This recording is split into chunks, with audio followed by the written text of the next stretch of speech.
Once upon a time, in a small shelter hidden at the edge of town, there was a dog no one wanted. He was old, scruffy, and had an odd limp. No one gave him a second glance, not even when his soulful eyes followed every visitor who walked through the door. He had been there for months, rejected time and time again. One chilly afternoon, a young girl named Olga walked into the shelter. She wasn't the kind of person you'd expect to come in looking for just any dog. "I want the ugliest dog," she said, looking directly at the volunteer with a calm resolve in her voice. The volunteer blinked, puzzled.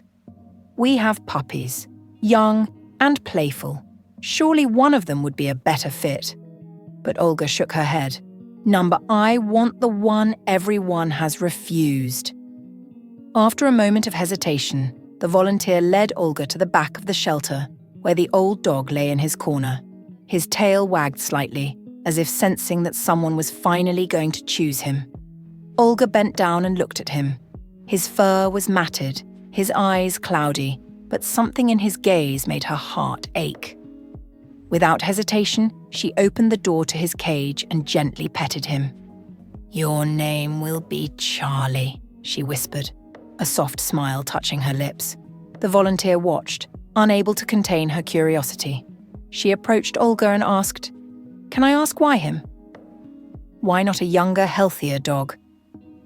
Olga paused for a moment, her eyes becoming distant as she looked down at Charlie, who was now leaning against her with a trust that made the volunteer's heart swell.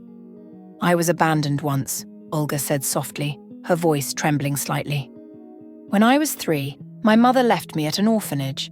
She never came back. I've always wondered why. What was so wrong with me? I grew up thinking that maybe I wasn't worthy of love, that I wasn't enough for anyone."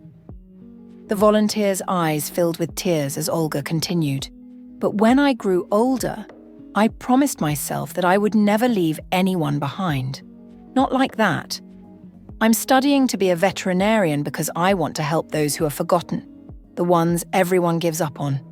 And now, I want to give Charlie a life where he's not alone anymore."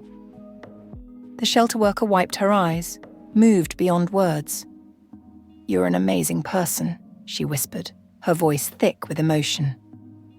Olga smiled, gently scratching behind Charlie's ears. "We'll be a family now," she said softly.